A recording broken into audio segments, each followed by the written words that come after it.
Good morning, everyone. We're about to bring you the latest COVID-19 UAE updates. However, if you found this podcast through an article, which so many of you are doing, please hit that subscribe button wherever you get your podcasts so you can get your Dubai news daily.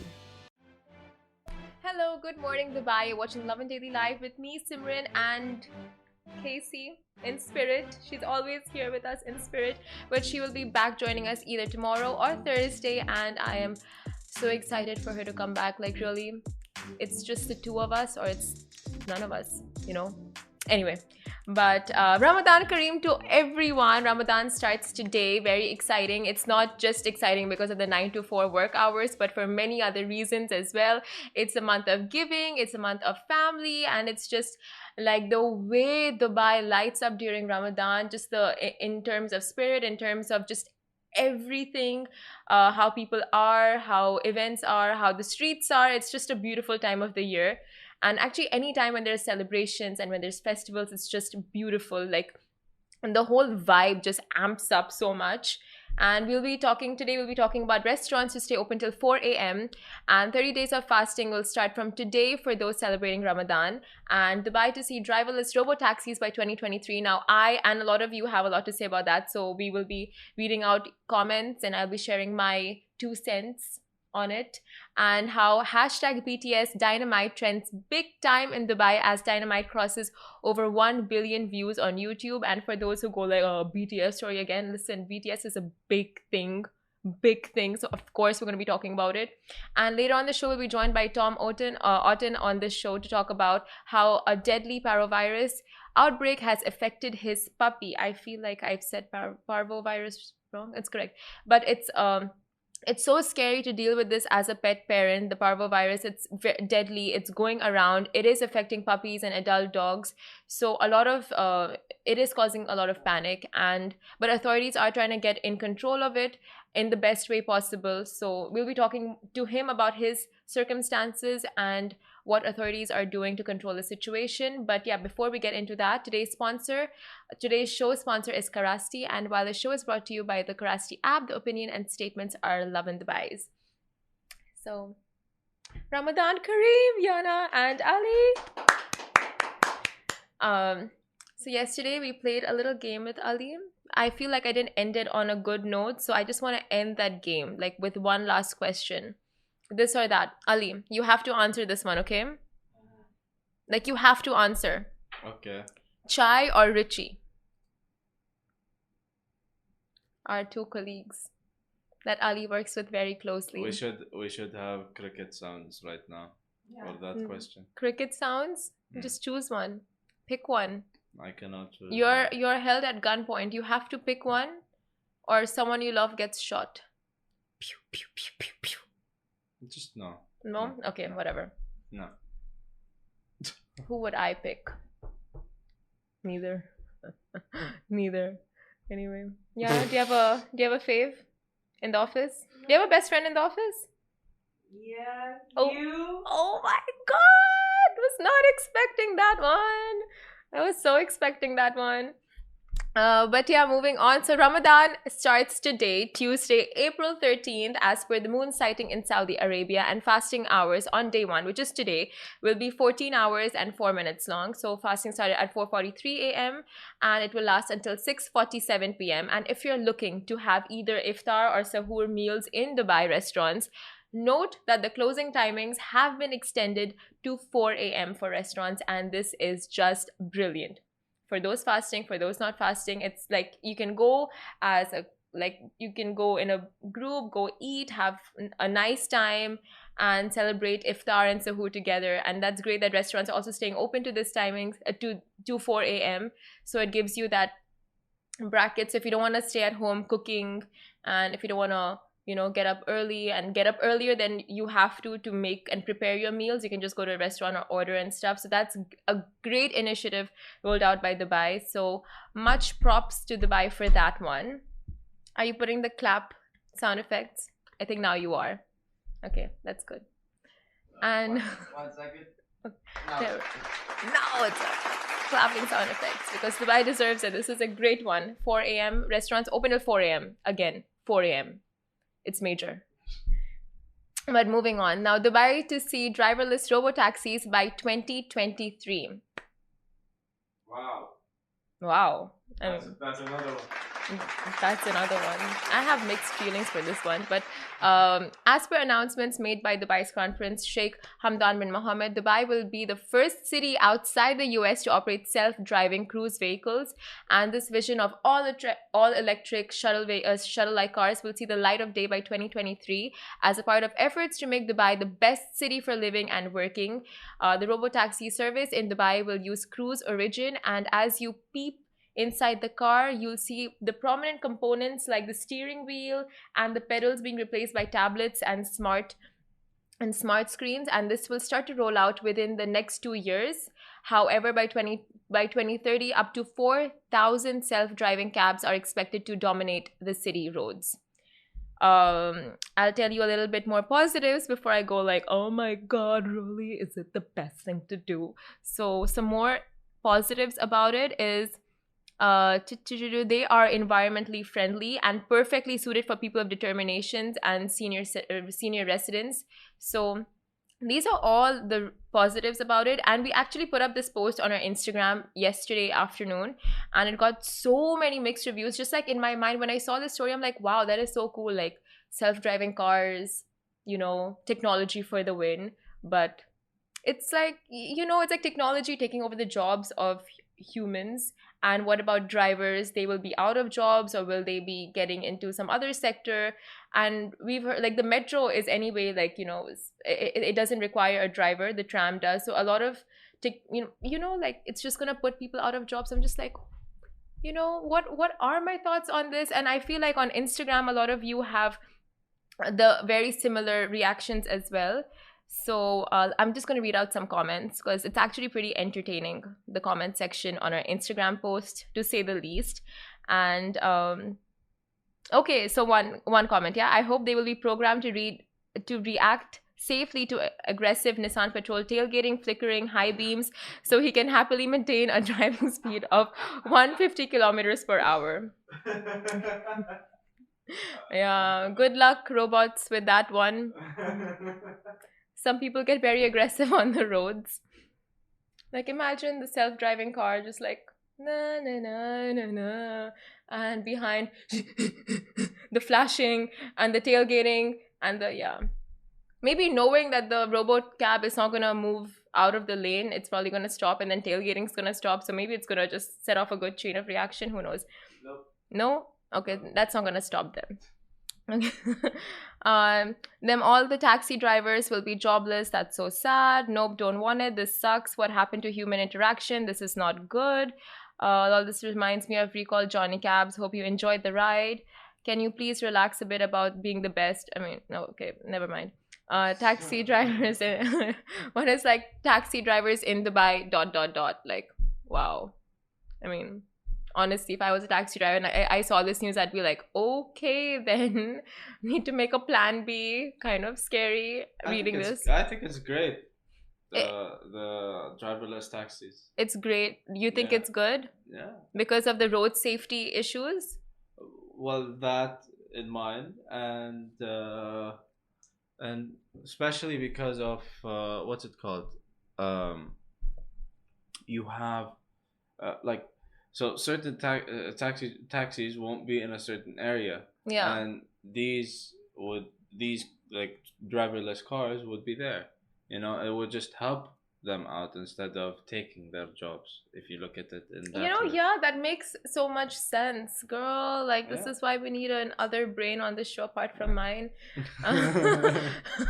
So it makes sense, like in outskirts and in areas where taxis are not that reachable and accessible, having self-driving cars in those areas makes so much sense. But hopefully it's going to have an amalgamation of the two, of human taxi driven cars as well as self-driven cabs. So if you put both of them on the roads, I think it's a good mix, you know, not having self-driving cars completely. But who am I? Like, honestly, I'm not the government. I'm not making the decision. So I think I'll just leave the decision making to the government. These are just like, 2 cents, our 2 cents. Do you guys have any suggestions, any opinions on this? Let us know in the comments and we will address it tomorrow. And moving on, we'll be talking about how hashtag BTS Dynamite trends in Dubai as Dynamite crosses 1 billion views on YouTube.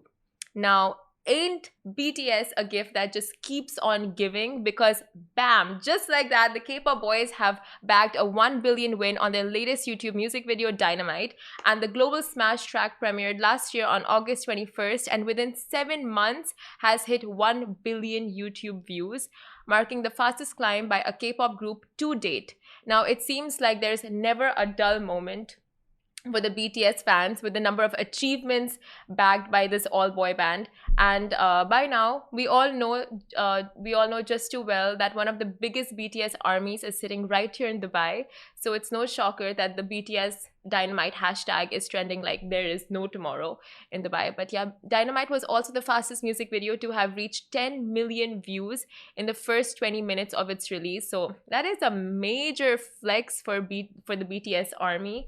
And you know, honestly, like, I'm just like, you know, when you're famous and if you don't have an army like the BTS army, like, what is the point in even having a fan base? Because they are just so on point with the amount of love and loyalty they have for their idols and this band. And recently I got a little bit into K-pop. I started watching Blackpink and I saw the documentary on Netflix. And yeah, I'm a big fan of Lisa and Rosé. She had her own song that just came out, and I know Jisoo is trending on Twitter as well right now. See, I'm on top of this BTS game, and Jisoo is trending on Twitter right now for her show that's gonna be releasing. I forgot the name, but yeah, like a lot of BTS trendings in the last week, over the weekend. So that's all exciting for BTS news. But from BTS, we'll move on to Karasti app, and this app, really, it's kind of like, I read about it, I saw the news, I was checking out the Instagram, and even I'm really thinking of getting a car now. I have a license that's just going to waste. Now, the Karasti app is a mini lease subscription service where you have 2 ways to subscribe and have a car dropped off to your doorstep. You can lease a car monthly or 12 to 24 months, and this is a very flexible service that allows you to choose any car you want, swap, upgrade, or downgrade your car, and you can just do it through the Karasti app. And all you need to do is upload your driver's license and EID, and your car will be delivered right to you. Very simple, very easy, and damn, I'm so gonna check this out because I have a license that's literally like a manual license, may I add. Flex. And it's just going to waste. You have a manual license in Dubai? In Bahrain. In Dubai?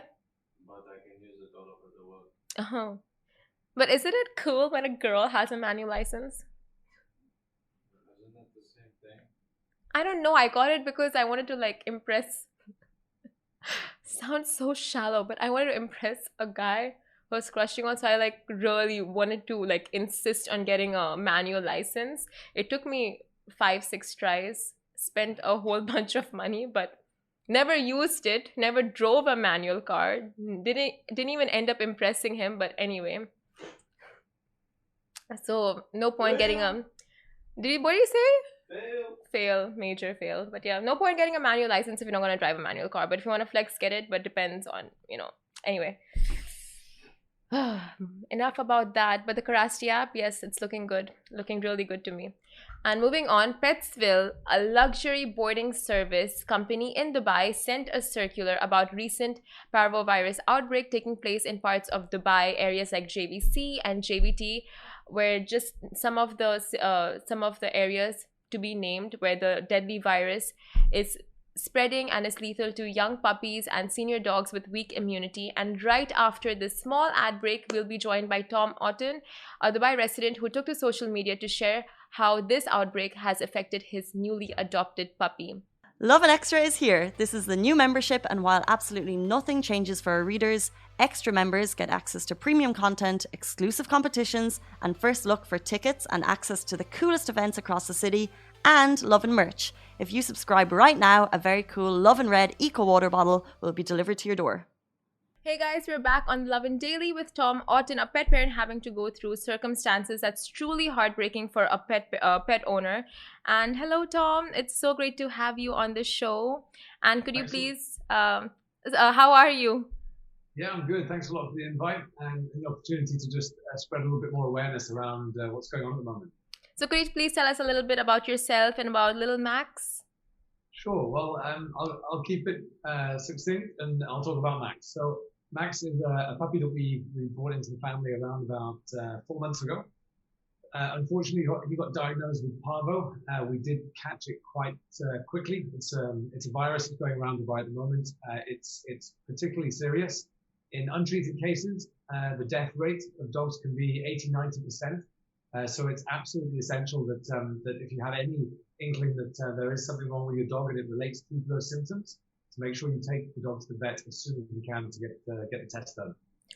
So I'm just going to read out a little bit for those who aren't really familiar with parvovirus. It's a highly contagious and deadly virus that's mostly contracted by young dogs and between the months of 6 weeks. I mean, between 6 weeks and 6 months old, if not vaccinated and cared for properly by the owner. So can you just tell me which symptoms really stuck out to you and you're like, okay, this symptom is showing, I need to take him to the clinic and something is wrong? Like what jumped out for you? Yes, certainly. So to be honest, as all dogs do, they love to eat. As soon as he stopped eating, we knew that there was something wrong. He reduced the amount of food he was eating. Second day, stopped completely. Vomited a few times. So we're like, right, we just took him straight to the vets, and they basically said that we caught it early. They did the test, and they said yes, he does have parvovirus. And as I said, it's particularly serious. It's very easy for dogs to get infected. Generally, it's through dog-to-dog contact. And also contact with feces as well. So it's absolutely imperative that dog owners, when they're walking their dogs, making sure they're picking up feces afterwards. They're looking after the community as well as their own dogs, and because that's one way that it can spread. And obviously, anywhere that dogs come together, there's an opportunity for it to spread as well. So it's particularly serious. That's such a blessing and so great that you observed at an early stage so you could have him checked and treated from the beginning itself. Because I was just watching a couple of YouTube videos and it's the YouTube videos are kind of scary. I have dogs myself and it's like it's very deadly and the survival rate is very low. So it's so good because you told me before we started the interview that Max is doing a whole lot better now. So could you tell me how is he coping? And how is he done with the treatment? He's doing a lot better. I mean, he had quite mild symptoms to start with. We had to take him into the vet. He decreased and got worse day by day. He then had to be admitted into the vet hospital whilst they were looking after him. He didn't eat for around about 4 days. So, he's only about 5 months old. He lost about 30% of his body weight. So it was a real struggle for him. But, we're blessed that he got through it. And he's a lot better now. But when we were in the vets, we saw a lot of dogs in there that had the same disease, and it really is savage. Dogs lose so much weight. There's a lot of blood that's coming out in diarrhea, so they look like they're in a hell of a state because there's a lot of blood there, a lot of pain that they're in. They have to take a lot of medications, antibiotics, painkillers that just completely knocks them out. So it's a very, very difficult period to go through as a pet owner because your dog's really in pain. And to be honest, not all of them get to pull through. So we were very, very happy that yesterday we got Max back and he started eating. And now even this morning he's eating his weight in food, trying to get himself healthy again. So it's good to have him back. That's so good to hear. It sounds like Max is a fighter and he has an owner that's a fighter. And just major props to you for taking care of him so well and just sticking with him throughout his entire struggle. So look, as pet owners, I think we have to, right? Yeah, of course. And if there's one thing I'd like the viewers or listeners to take away from this is, there's a couple of things. The dogs are vaccinated, right? So Max was recently vaccinated specifically for parvo, and that's the worrying thing, that he's still got this sick and potentially could have got a lot worse, even though he's fully vaccinated. Secondly, we've even had friends who have gone in just recently in the last week to get an antibody test. So you can get an antibody test for parvovirus. So I would suggest dog owners go and do that at the vets. And also what's quite worrying is we've had friends that have puppies that have recently been vaccinated that have gone in and had an antibody test, and they've got no antibodies to protect them against parvo. So even if you have, if your dog has been fully vaccinated, as most have been, not all of those vaccines are working. There's conversations we've had with numerous vets, and they're just simply not 100% effective. There's some questions in the market around certain brands that might have been mishandled before they arrive, so therefore the vaccine is not as effective as they should be. So there's a real question around that at the moment. So as a dog owner, I don't want anybody to go through what we've had to go through for the last week or so. So I would suggest going and getting an antibody test, and if they don't have antibodies, obviously get a booster and then check that again. You just can't take risks with this, otherwise the dogs can end up in a really serious state. That's so true. And having a dog in the house is having another family member, like a baby. That too, if you're getting a puppy, so you really do go into getting a dog knowing like you'll have to give vaccinations and boosters and really take care of it. It's not just like a play toy that you feed, it poops, you put it out for running around and comes back. No, a lot goes behind taking care of animals. So that's thank you for sharing all of that information. But do you know, did the clinic or did the doctor say that Max will have any side effects from the virus at a later stage? Sure. So there is a small risk of gastrointestinal issues with dogs because their insides just take an absolute hammering. They're in a bad way for a period of time. So there can be some residual issues with that. But to be honest, most of them, if they do recover, they recover fully. Like I said, Max is full of life again today, bounced back within like a 24-hour period. So he went from, having IVs in him, being a complete zombie, laid out on the floor, didn't know where he was. And from that to within a day and a half, he was, back biting things and eating his food again. So they can make a remarkable recovery. That is so good to hear, because people are kind of, freaking out about this, and knowing that there is hope to this virus. It's really nice to hear. And any idea where Max could have contracted this from, or how he could have contracted? There are so many ways. I was reading about it. Like there are multiple ways. So do you have an idea of anything? Yeah, so I mean, look, it's a good question. It's, as you said, it's very difficult to figure out. We take him out for morning walks every day. He meets a lot of dogs on a daily basis. It's anywhere where dogs can gather, really. So, whether that be at a daycare or your morning walk or anywhere else. The virus can be picked up even off toys. It's quite a resilient virus. So it can be picked up off toys that have been played with by another dog. It's very easy for them to pick it up, which is why it's really important to make sure that you've done the antibody test, make sure the dog is fully protected, not just vaccinated. Like I said, Max was vaccinated, but actually protected. So dig into it a little bit deeper and just make sure they've got that protection so that they can, play with dogs and you don't have to worry about it. And apart from giving pet owners the message of getting their dogs' antibodies checked and vaccinations, is there anything else you would want to convey to them before we conclude with this interview? To be honest, that's it. If that's the one takeaway they take from this short conversation, then I'll be happy. I just don't want anybody to have to unnecessarily go through what we've had to deal with for the last few days, because it's as you said, you bring a dog into your life and you bring a dog into the family. You have to take that very seriously, and it's very difficult to see them in pain. So try and avoid that the best you can. Thank you so much, Tom, for sharing your stories with us and sharing it on social media and bringing so much awareness to this, because I feel like a lot of people were not aware, and since you brought it up, it was shared across other platforms as well, and people became more aware about the virus going around and how to deal with the virus and keeping their dogs safe, and about vaccinations and antibodies. So thank you so much. And it was great speaking to you, and great to hear that Max is doing so much better now. Silver lining.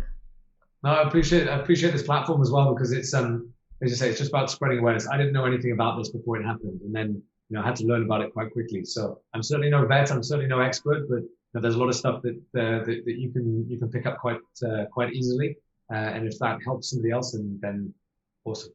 Thank you so much, and have a great day. You too. Have a great day. Thank you. Bye.